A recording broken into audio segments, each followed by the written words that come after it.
Kuatkan tekad, kuatkan hati, negeri ini memanggilmu kawan. Belajar bergerak berbagi untuk negeri, guru penggerak majukan pendidikan.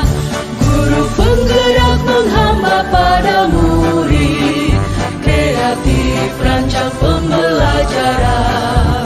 Hargai potensi, tingkatkan prestasi, lahirkan profil pelajar Pancasila.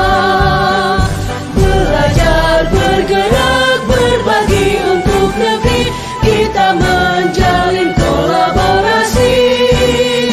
Belajar bergerak berbagi untuk negeri, demi bakti pada Ibu